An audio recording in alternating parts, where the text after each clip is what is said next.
Here's how to fix the 0xc00007b application error on Windows. First, press the Windows key and search for Control Panel. Open it and go to Programs, then turn Windows features on or off.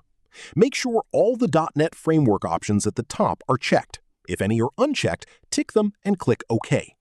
When prompted, select Let Windows Update download the required files. Wait for installation to complete and restart your computer. Test if the error is fixed. If the problem continues, open File Explorer and navigate to C Drive, then Windows, then System32. Find the file xinput1_3.dll and delete it.